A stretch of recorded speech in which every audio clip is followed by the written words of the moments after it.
If we were to have a conversation about North Carolina guards that were drafted to the Bulls, you would probably start assuming we're talking about Michael Jordan, but nope, not even close.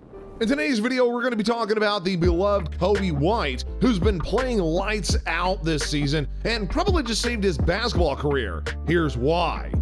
Coming out of high school, Coby was a five-star prospect. Being born and raised and playing high school basketball in the state of North Carolina, he then decided to stay home for college, choosing UNC over Duke, Tennessee, Virginia, and many other high major D1 programs. As a freshman, he averaged 16 points, 4 assists, and 3 rebounds during 35 games for the Tar Heels. For a freshman, that's a really good season and one which led Coby to becoming a highly touted draft prospect. Most folks thought that Coby was more of a combo guard rather than a true point guard because of his height of 6'5". Other guard prospects in the 2019 draft were Ja Morant and Darius Garland, who were both taken in the top 5 selections. So whenever the Bulls were on the clock, they had an easy decision because they didn't have any guards at the moment, so they went with Coby for their 7th overall. Coby's rookie season was cut short because of COVID and the bubble in Orlando. Although COVID did happen, he still appeared in all of Chicago's 65 games and averaged 13 points while shooting from under 40 from the field. The Bulls didn't have success this season because they were the 11th seed in the East, missing out on the playoffs out in Disney, but Coby still made the all-rookie second team, which is his only accolade to the day. During his sophomore season, Coby started 54 out of the 69 games he played and averaged 31 minutes a night. Even to this day, he hasn't had a usage rate as high as the 2020-2021 season. This season, he's also increased his field goal percentage, free throw percentage, points, and even his assist-to-turnover ratio. But despite having a solid second season in the NBA, the Bulls had a drastic change to the roster. This was when everyone started questioning if Coby White was a bust, or maybe not.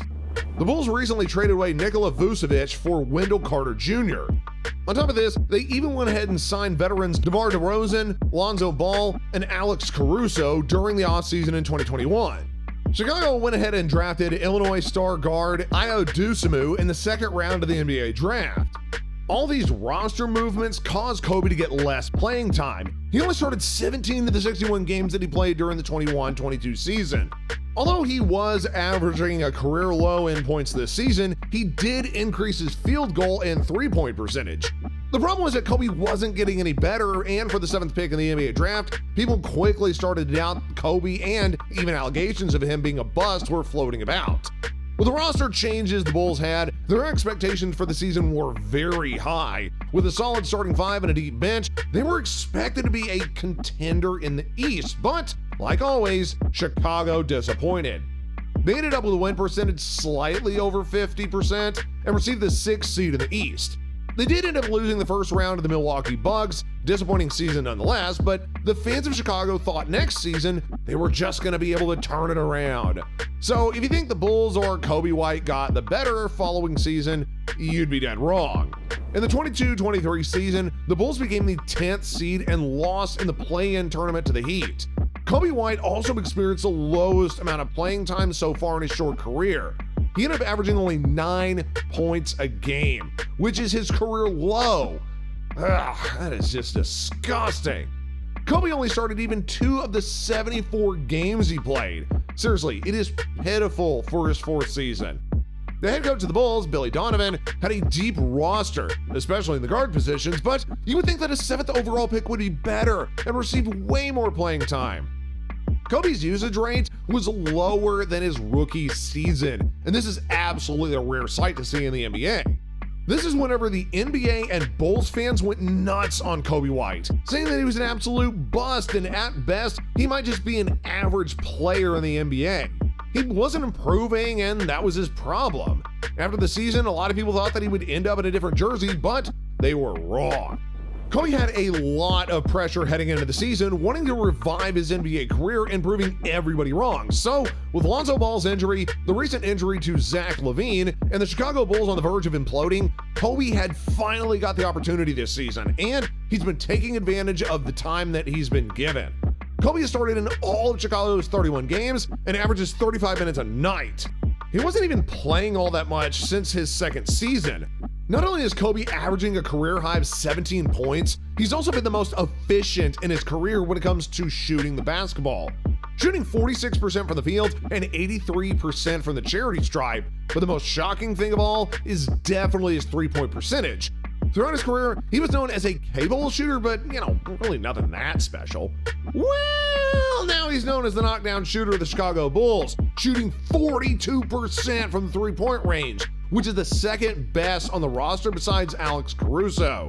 He's even averaging 5 assists, 4 rebounds, and at least 1 steal per game. Love to see somebody struggle early on in the career, but turn it right around as people start to doubt him.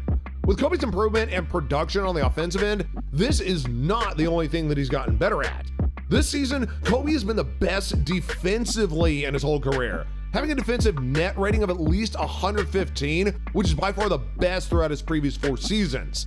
As I'm recording this video, the Bulls are 13-7, which is good for being the 10th seed in the East, but since Zach LaVine's last game on November 28th, the Bulls have turned it around and they've been 8-3 since the injury to Mr. LaVine.